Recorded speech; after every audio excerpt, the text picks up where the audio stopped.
Magandang araw mga ka-Proyekto. Welcome to Proyekto Pilipino. And kagaya nga ho ng nasabi namin, we're starting a new season, no?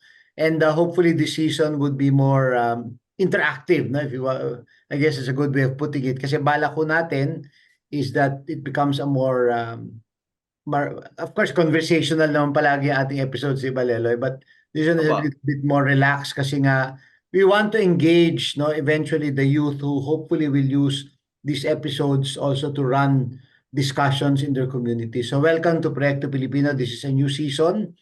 And for this episode, we'd like to begin with sharing with you parang an overview, no, of the national situation. Then in the coming episodes, we'll slowly focus on specific issues, no, that is of interest and of relevance to us. So I'll ask Leloy to welcome Leloy, but I'd like you to introduce Salamat, Father. first, no, before I greet them. So, alam ko, pag nag-organize sa mga student activists, meron sila pong konsepto ng NATSIT, yung National Situationer, Father, no? Sa mga 8P classes naman, meron tayong konsepto ng balitaan, yung mag-update tayo tungkol sa mga maiinit na balita sa Pilipinas. Yun sana yung gusto namin gawin sa Proyekto Pilipino. Ngayon, for this session, ang gagawin natin, mag-overview tayo ng mga maiinit na balita at yung NATSIT. And we have two great political thinkers with us today. Ang ating first guest ay returning guest siya actually, assistant professor sa Ateneo de Manila University Department of Political Science. Papa Arjan Aguirre, welcome back to So Proyekto hello sa Pilipino. ating Salamat mga po, Dalo. tagapakinig. Maraming salamat po sa pag-anyaya muli. At yung pangalawa naming guest ay actually double guest kasi house guest ko siya dito sa Berkeley. At nung nakita ni Father na house guest ko siya, sabi ni Father, kalad ka rin mo na. Well, kalad ka rin naman talaga itong guest na to. At ang mahalaga is Richard Heydarian actually hosts the #1 podcast on Philippine politics ngayon, yung Richard Heydarian Show. Unproduced. Na #1 podcast. And of course, siya isa siyang columnist sa Philippine Daily Inquirer and of course a writer for many other global publications at regular guest sa CNN, sa Al Jazeera, sa BBC. Welcome, Richard. Welcome muna sa bahay ko, Richard. Thank you so much. Pleasure to join you guys. Yeah, welcome Richard, welcome Arjan to our episode and the new season actually, no, for practically, of course. Siguro Leloy, why don't you prime the pump? Arjan, gusto ko lang, since overview to, kung magbibigay ka ng national situation, tatanong ko rin kay Richard to, ano yung mga pinakamaiinit na issue? Siguro mga 3 o 2 pinakamaiinit na issue na dapat agad pinag-uusapan ng mga estudyanteng Pilipino ngayon sa Pilipinas.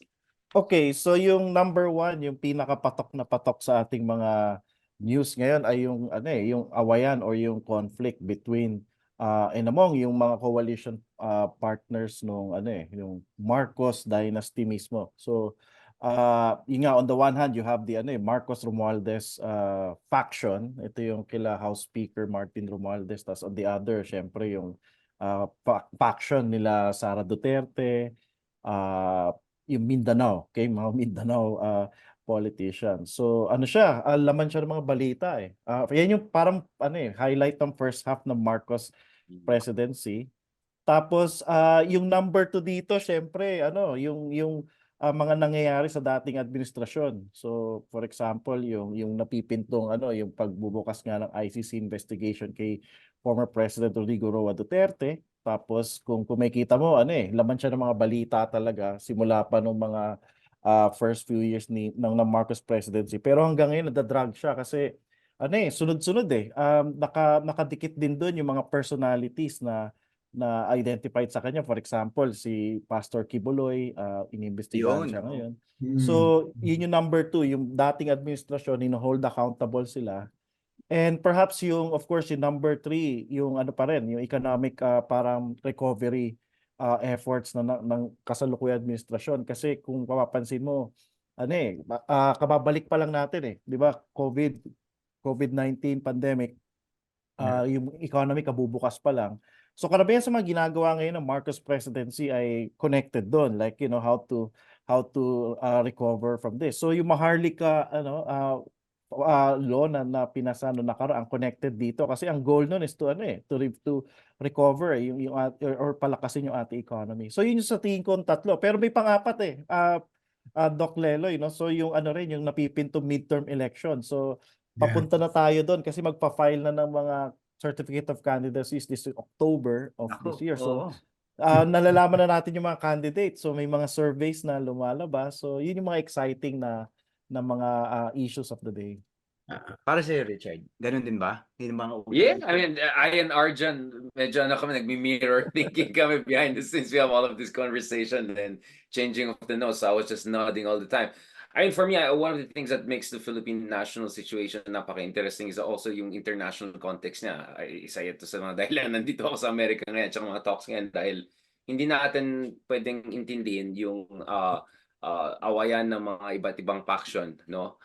Especially the Duterte camp versus the Marcos camp, kung hindi natin titignan yung impluensya ng mga malalaking bansa. So clearly, as yung Marcos administration gets closer to the United States at papunta dito si Marcos Jr. ngayon sa Washington, D.C., para mag-sign ng sets of agreements, including a potential reciprocal access agreement with Japan, all sorts of different deals with US and Japan.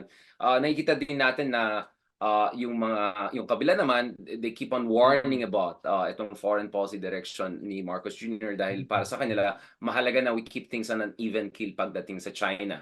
So, nakikita natin na ngayon na ang Pilipinas ay nasa frontier, no, ng isang great power competition in the region, in as much as, of course, tayo naman, meron din tayo mga pangangailangan in terms of getting support from across the world dahil sa ating concern dyan, sovereign rights natin dyan sa West Philippines. So for me, that's one thing that has made Philippine politics medyo high stakes dahil dito sa global geopolitics at great power rivalries. I just want to add something lang na recently lang I interviewed, sorry, shamelessly, in my own podcast, my former professor in Philippine politics, Professor Ranjit Wright from Okta Research. And one of the interesting things that they did was tinignan nila yung political affiliations. No, I haven't seen that kind of surveys in the past, or at least publicized version na yan. At doon nakikita natin na very interesting, around 30% ng mga voters nag-align sila sa Marcoses, around 20% to the Duterte camp. And then if you look at it, almost half ng ating mga kababayan ay either independent, a very small part naman dun sa traditional opposition, and then marami dyan na medyo disaffected pa sila. They're very undecided, no? So that means that as much as mahalaga na titignan natin itong hidwaan ng mga dalawang malaking pamilya na yan, let's not forget that, you know, a huge part of our population is still not totally invested dito sa awayan na yan because either they're looking for an alternative or we have to make them more hopeful about our political future. And I think that's a very, very big important thing. Kaya mahalaga itong mga discussion na yan because we also have to realize how to mobilize, how to educate the large parts of the Philippine population who are not politically involved or politically enticed. Yeah. Doc Richard, when was this survey conducted? What period? Would you know? You're talking about the Ranjit. Okta. Recent lang siya. I can forward it actually to you guys. Parang this month lang ata, no? Oh, this month lang. Although the caveat that Ranjit gave was the questionnaire and all were parang pre-cooked. But pre-cooked, parang pre-designed na siya by the client and then inayos na lang daw nila. So may mga caveats sila in terms of how accurate or reliable it is. But nevertheless, I think it's very important because it's a pioneering work. Yeah. Kasi madali na pag-usapan na may awayan ng dalawa, but you're trying to figure out nasaan ang mga tao, di ba? One of the things I found interesting is that ang support ng mga Duterte camp among Ilocanos is 1%, right? So my question was, sino itong mga 1% na yan? How dare you? No, I'm just kidding. I know this is a non-partisan, but that's where makikita mo na mukhang legit tong survey na to. Kasi base sa aking pag-intindi, pag umuwi ako sa Baguio or sa North, talagang ang daming mga memes na anti-Duterte people. So I wonder where this 1% na side of Duterte. So suspecha ko ito yung mga sa Mindanao na Ilocano na medyo third generation. Ilocano speaking pero talagang Davao people na. Yeah. So Arj, ano mo daw? Kasi ito, mahalaga to sa darating na eleksyon kasi itong midterm is always a preview, di ba? Of ano bang alignments ng mga iba-ibang kampo, no? So ako po, inasahan ko na yung mismong tension, yan yung magiging tema ng midterm elections natin kasi I'm expecting na dalawang slate yung mag-emerge. Yun nga po, yung ticket siguro ng administration. So ano siya, maaring mga personalities or mga kaalyado ng Martin-Romualdez, faction, yung Marcos-Romualdez faction. And then on the other, yun nga po, yung slate or yung ticket na connected or kaalyado naman ng mga Duterte. So karamihan doon sa mga Duterte camp, mga nasa Senado na rin sila, mga re-electionist. Tapos si Amy Marcos lang siguro yung highlighted na personality ron kasi Marcos siya pero nasa mga Duterte. Ang tinitingnan kong magiging challenge yun sa administration kasi sa administration ticket yung kila Martin Romualdez, mahirapan talaga sila na mag-come up ng mga talagang malalaking pangalan kasi malalakas yung nakila Duterte. Returnees or yun nga, maaring mga re-electionist. Yung mga returnees, Father, pwede ko bang sabihin to, Richard? Ewan ko kung tama ako sa sasabihin ko na yung mga returnees, sila former Senator Tito, sila Panfilo Lacson, sila Manny Correct. Pacquiao. I think sila magiging independent. Kasi magiging toxic yung dalawang grupong yun. Magbabangayan yun. So, yun yung nakikita ko, Father, na yun nga, napipintong yung mangyayari para sa midterm election next year. Ayun ang question ko, no? How based on based on data driven as possible, ano ang epekto ng senatorial outcome, no, sa mindset ng tao? Can you comment on that? Kasi syempre local is local, no? Pero kasi pag tinitingnan mo ang national, it's the Senate ang gauge, 'di ba? Kung sino yung mga sa Senate. So, is that a good gauge? Halimbawa, kasi syempre ang next usapan niyan pag naglabasan na ang panalo sa Senate, titingnan na ngayon yung presidential elections, 'di ba? So, Opo. Ang unique po kasi na parang feature ng Philippine political system ay yung ating Senado ay ini-elect ng buong bansa. So kadalasan ang mindset ng tao kapag senador ka, parang tutulong ka kahit kanino. Parang kahit saan man sila nandoon. Tas number two, may potential ka na maging presidente. So kadalasan talaga ng mga nagiging presidente nanggagaling ng Senate, except of course yung ating nakaraang presidente na si President Rodrigo Roa Duterte na from mayor tumalon ng presidency. Pero yun nga po mga senators sila parang potential presidents lagi. Kaya yung mga tao pinipili nila yung mga senador na matulungin o kaya mga makilala talaga nila, meron silang connection. Mahirap manalo ang isang candidate for senator na walang national na prominence. Kadalasan mga mga celebrity, mga popular talaga mga media personalities o kaya mga sports icons.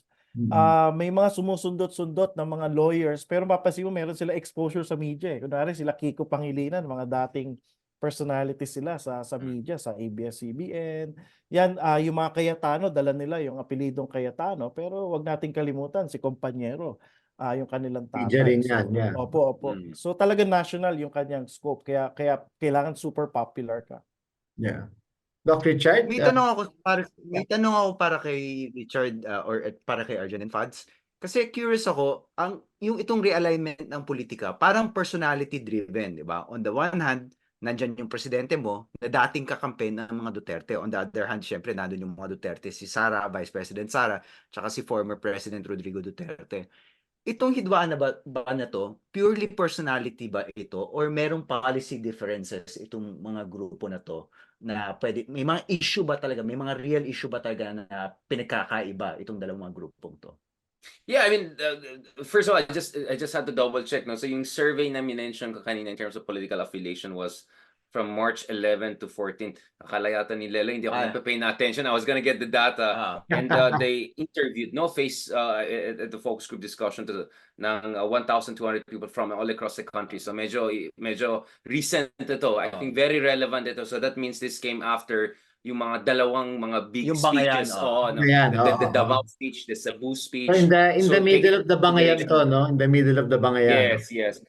Now, speaking of both of your questions, I mean, obviously, and also what Arjan was saying, one interesting complication is from at least two surveys I know, Rafi Tulfo is now the front runner to be the 2028 Philippine president, if the elections were, of course, held today. which means na the whole discourse about Sara being shoe-in and essentially pre-anointed successor, medyo questionable na yung ganitong claim. Now, the Octa's research says that number 1 pa rin si Erwin Tulfo, which is also what we see sa Pulse Asia.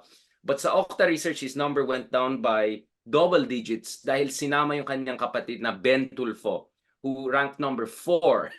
Wow. So, Who's number ang 3? challenge Who's number ngayon is 3? which Tulfo ang ano nila sa 2028. And may nagmarites sa akin, I'm sorry if Marites may be a sin, but I mean, this is good Marites, is that yung kuya nila ay napaisip bigla, ay wait lang, ako yung original, baka gusto ko ni sumama. But I think the concern here is that pag dumami yung mga Tulfos, bababa at bababa si Erwin. Si Kuya meaning Simon Tulfo. Simon, yeah. And Erwin kasi, if he tops the Senate race, then it will be an interesting conversation. Sino sa kanya Rafi will be the Tulfo in 2028. Obviously, Rafi Tulfo is trying to present himself not only as a Tulfo, but definitely his own man, diba? Now, speaking of what Leloy was also saying a while ago. Dr. Richard, sining number 3?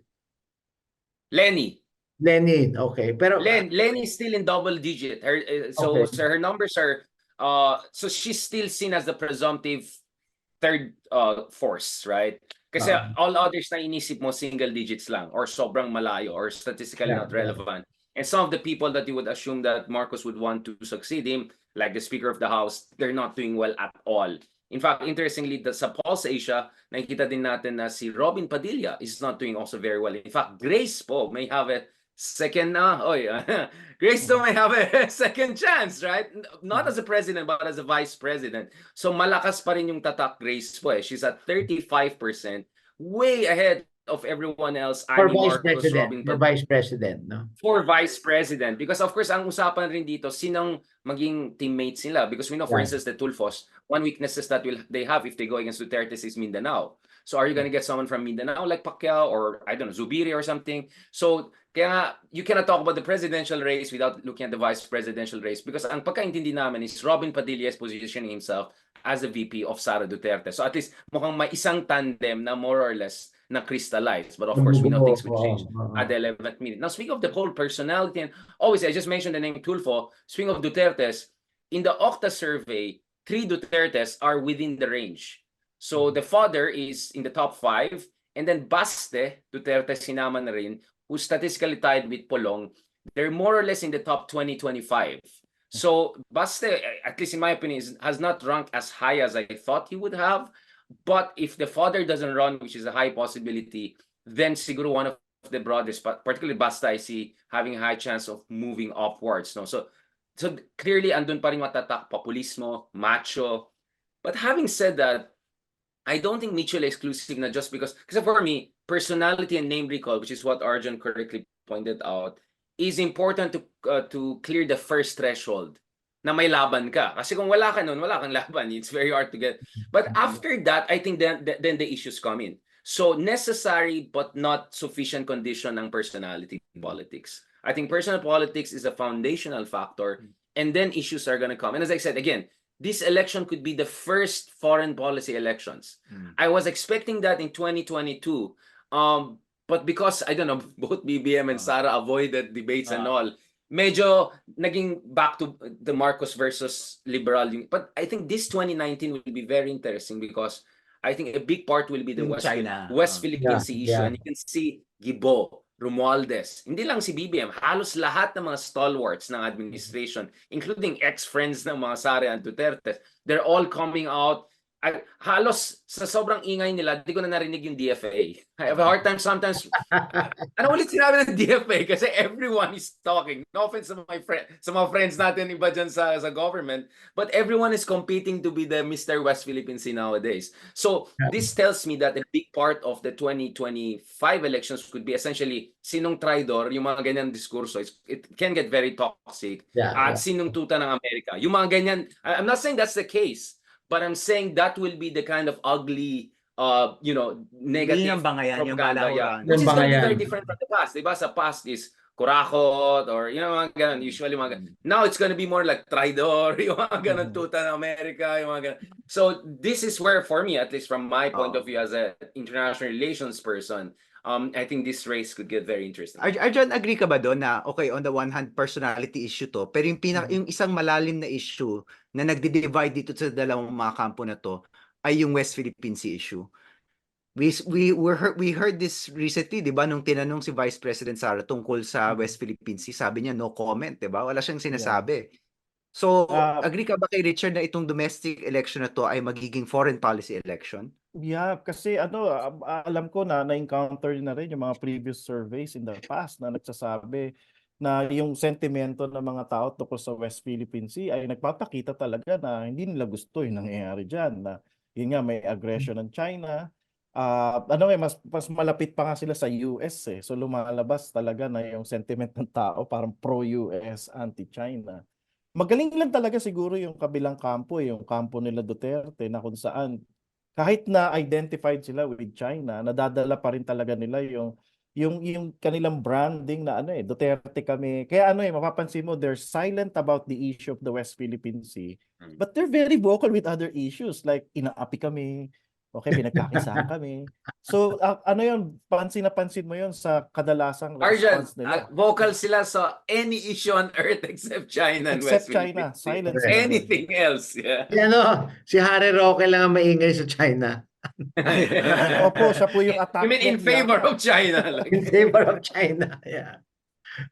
Yeah. So very interesting to because I never really thought of it that way. Na it's gonna be a foreign policy battle, no? Which is very interesting, no? Very, very interesting, no? Question lang, no? Kasi the other thing that kasi I work with mga community-based projects, ano, and one of the main concerns of the church is corruption.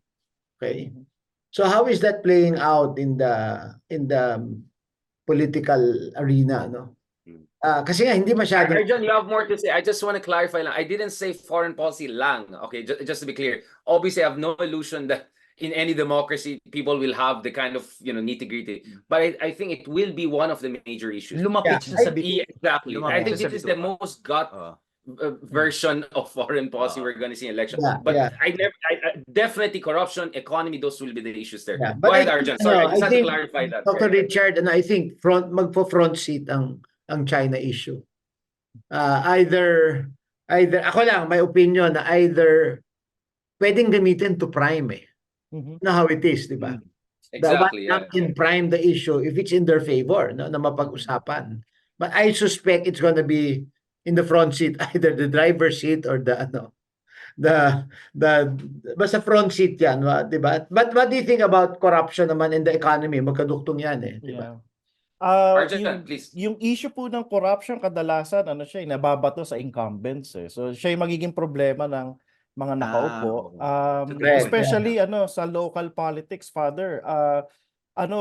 Mataas yung yung corruption pagdating sa local politics pag nagdi-discuss na yung mga tao sa kanilang mga mayor, vice mayor, councilor. Pero sa national meron kasing pa siya distansya, like hindi pa talaga ma-process ng mga tao na ikaw may cost. Ikaw may dahilan ba't may corruption, ganyan. Unless meron isang scandal na pumutok. So for example, yung nangyari kay former President Joseph Estrada na matagal yung pagpaprocess ng mga tao Pero once na na-establish na nila na si Era pala tumatanggap ng mga payola, mga ganyan. Na po yun, direct na may effect na po yun.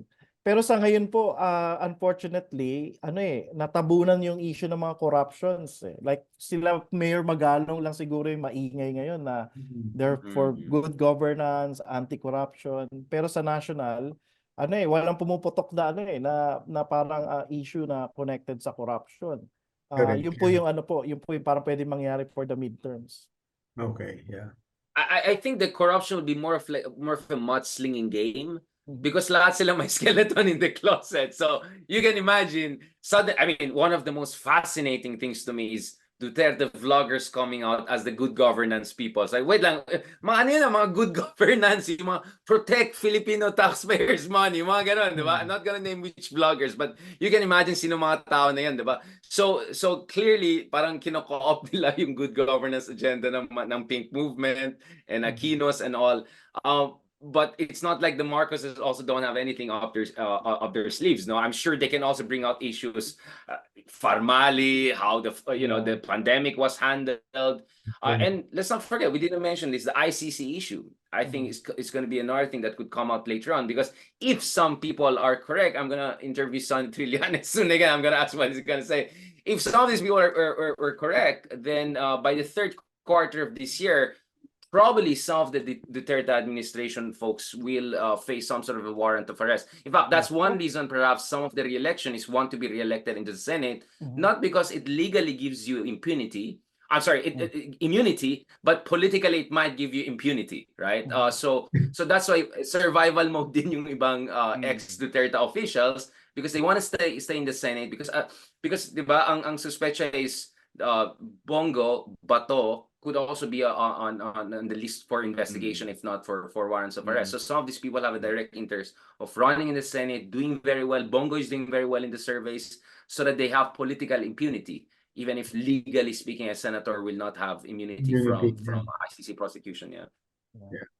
May dagdag ko lang po kanina regarding sa corruption, ano? Kasi lumabas din yung confidential funds eh. Yun yung parang sa tingin ko pinakamalapit Yeah. na Thank you, Arjan. Tama. I think may kulang na hindi ko Tama, sinabi. Arjan. Yeah. Thanks, Arjan. So yung sa issue ng confidential funds, ang nangyari po doon is nasa kamalayan siya ng tao. Like pinag-uusapan siya for 4 months, 3 months. Dahil ang issue dyan, si Sara Duterte, tapos yung kanyang kapatid. Arjan, backtrack lang tayo ng konti kasi maybe nakalimutan na ng viewers natin kung ano yung issue ng confidential funds. Pakipaliwanag ng konti kung Kasi ano nangyari. Running confidential fund. Yeah, last year, if you remember, yung usapang budget season, ina-approve yung budget sa Kongreso. So yung mga items ng mga bawat departments, ini-scrutinize na ating mga lawmakers, sinilip nila yung kay Sara Duterte bilang Vice President. Meron daw item doon ng confidential funds na ginagamit sa kanya mga efforts na matulungan yung mga communities para sa anti-insurgency programs ng government. So naging laman ng ating mga newspapers at laman ng mga usapang kalye, yung confidential funds. Ang ibig sabihin kasi noon is ito yung mga pera ng ating gobyerno na hindi madaling masilip, kasi nga ginagamit siya sa mga programa or inisyatibo na mayroon security nature. So issue siya ng corruption, kasi ang akusasyon ng kalaban nila Sara Duterte, yung nasa kabilang kampo, ay nagagamit daw ito sa political na pamamaraan, like pinamumudmod sa mga supporters, tapos in preparation siya for 2028 daw. So bumubuo na ng mga political, mga bases sa iba't ibang lugar, local politics. So yun na yung sa tingin ko pinakamalapit na corruption issue, okay? But Arjan, my counterpoint to you with that, kaya nga sabi ko mudslinging, because for instance, sa confidential fund issue, na-clear kasi ng Malacanang yan eh. So, you get what I'm saying? It could boomerang because the confidential fund given to Sara would not have had happen if wala... Kung hindi binigay ng Marcos administration. Exactly. Tapos, let's not forget na people in the Congress allied to the administration were first lawyering for Sara when Sara came under attack until they threw her under the bus, di ba? Kaya nga sabi ko, Arjan, medyo ambivalent yung issue na yan. Because so ang mangyari dyan, Arjan, is the traditional opposition and progressive will raise the confidential fund against Sara. Because if you're Marcos, mag-ingat ka. Double-edged sword yan.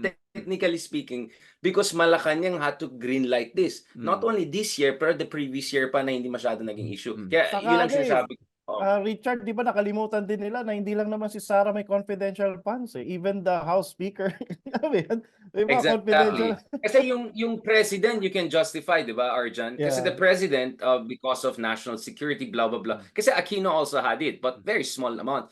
Pero halos lahat meron. That's on Marcos too, di ba, Arjan? Kaya sabi ko medyo... If you're Marcos, you want to be careful with this issue also. Father, Richard, Arjan, gusto ko lang sana, ang dami kasi natin pinag-uusapan na issue ngayon.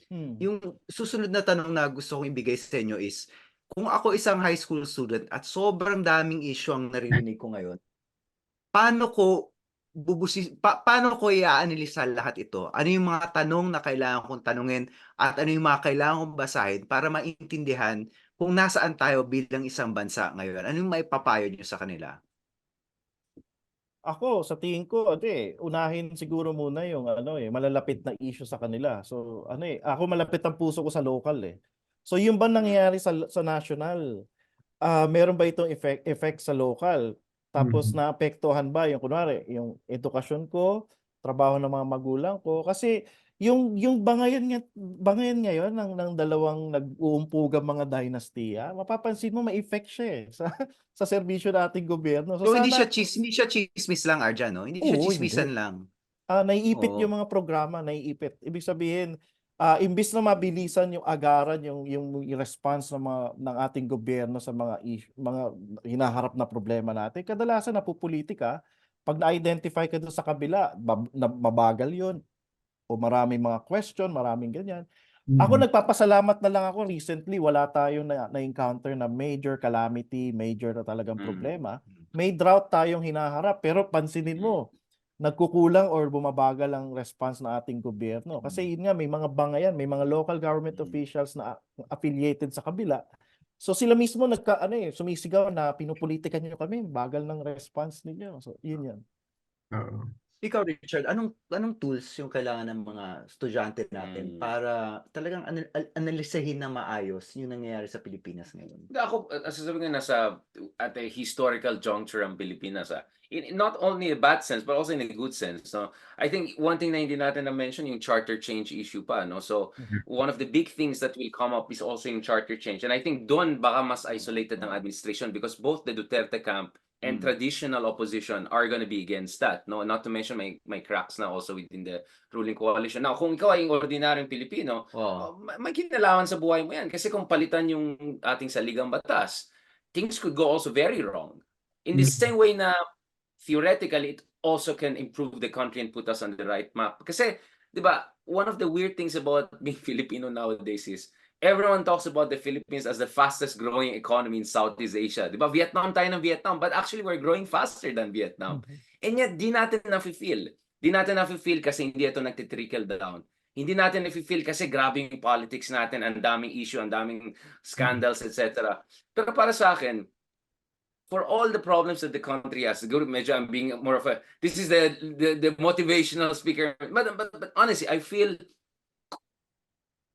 we just need some tweaks and improvements here. I think the Philippines could be on a very positive trajectory in many ways. The Philippines is a country on the move, in spite of our politicians, because of the sacrifices of the Philippine people, whether abroad or here. Yun yung amazing about the Philippines. We're the fastest growing, even if ang dami natin mga problema and kakulangan. But to make that more tangible, to make that more sustainable, to bring in the high quality investments, semiconductors, EVs and cars, we really have to make sure na i-upgrade na natin yung politics natin. Kasi the politics is what's holding us back eh. And even if that's the case, we're still moving forward. So imagine we can level up. We can go into speed Take the mode. brakes Diba? off. Yun nga eh. So actually, ang challenge natin bilang educators is not to reinforce cynicism. Because kaya nga I mentioned yung survey na is quarter of Filipinos are disinterested in politics. And then ang dami dyan na not invested in any of the parties, including the traditional opposition. So that means more than 40% of our voters are looking for a new vision.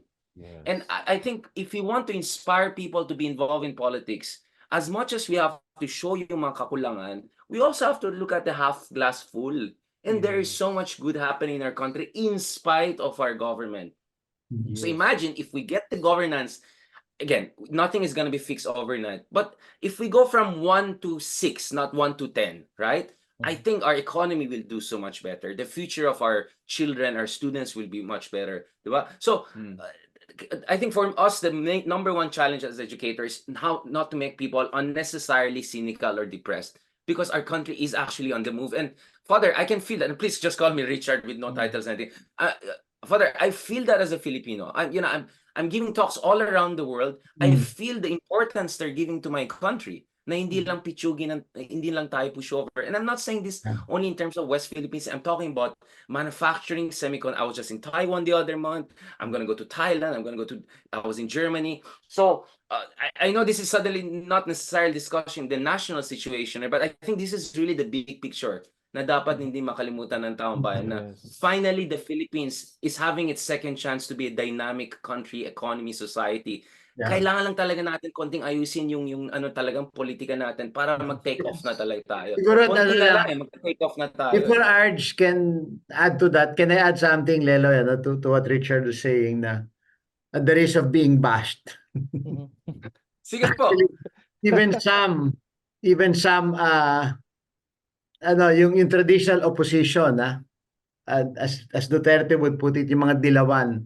I've talked to them and they really are sincerely saying we hope the president succeeds for the sake of our country. Ano yan, Leloy, di ba nakwento ko na ito sa inyo without That's patriotism, Father. Yeah. That's And for yeah. me, that feels so good, no? That feels so good. And Opo. ito, transparency, kasi alam mo na mga marites, di ba? I say mass in Malacanang once a month as the request of the First Lady because we are friends, no? Magkaibigan kami niyan from college days. I baptized all of their 3 kids. But yun, kasi lang na I just resonate with Richard, na there is so much hope, eh. Yun ang kailangan natin trabahuhin and ano yun, totoo yun, Richard. I agree with you. And nakakatuwa rin, Leloy, di ba? Na kasi kami ni Leloy at a certain point, we were also struggling with with the Despair. the polarization. Yeah, opo. Remember, Toxic, Leloy, toxic. according to Gabriel Marcela, hope always springs from despair. So, anyway, kasi we were So struggling. madaling mag-move on to hope. Yeah. But Kakayanin. but how do we concretize, no? How do we concretize? And I'm glad na lumabas early on in our discussion. I thought at least Richard is putting even a clearer number, no? There's 40% that the hearts and minds and spirits we can still win, di ba? In terms of moving our country forward. And alam mo, we see Arj din kasi ano yan through the years ang aming very hopeful naman kami, Richard. We're a hopeful bunch here, di ba? Yeah, that's why we're doing this. I mean, honestly, Father, I used to do podcasts as a therapy. This guy also knows. And dami akong bashers from all sides. At some point, I got used to getting bashed and all. And I realized, well, for all of that, at least there's passion. There's an investment. There's an emotional attachment. That's good. Because for me, hell is indifference. Yeah. Right? This is good. And People then, are getting interested. Papasok ko na rin since we're all teachers in this group, no? Kasi I think I've shared this with you yung sinabi ni Hans Kung. And ito mahalaga doon sa 40%. Doon sa 40%, no? Sabi ni Hans Kung, there are 3 things you need to give a person to live a full human life. Number 1, something to live on, di ba? Kaya education, training, etc. Number 2, something to live for, sense of purpose, no? Number 3, ito yung the best, something to die for. Okay? What are they willing to dedicate their life to, no? As a life project, as a life mission, if you wish, no? And hopefully nga ito yung goal natin, di ba, Leloy, correct? Yes. Okay, sorry for the distraction. But go It's ahead. very, of course, when you said that, of course, ang obvious na naalala ko si Ninoy Aquino, of course, yung what you die for. Syempre, hindi naman tayo lahat magiging martir, pero handa ba tayo magsakripisyo para sa proyekto na ito? Yun lang naman yung tanong. Papalapit na ang midterm elections at ako ang request ko sa ating mga kababayan is to be hopeful once again. Every 3 years to eh. So ito yung moment natin to shine. Like, ang request ko sana is mag-participate tayo sa nalalapit na mga kampanya. If you want to have, a responsible or good government, make your own government. I mean, participate in the campaign. Kung ikaw nag-file kung naisipan mo tumakbo, mag-file ka ng certificate of candidacy. Magtayo kayo ng mga partido sa inyong mga lokal na community. Tapos, kapag nanalo sila, huwag nyo silang kalimutan. As in, engage pa rin natin sila. So, yun yung number 1. Midterm elections is not just about the national politicians. It's all about us.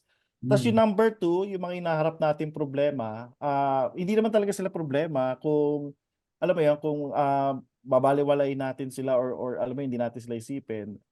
Pero kung makikita ninyo, kung magpa-participate tayo sa mga discussions, madali ito masosolve. So for example, itong mga issues ng Chacha, issue ng West Philippine Sea, kailangan po ng boses natin. So continue to talk, continue to have a meaningful discussion or wag yung masyadong toxic.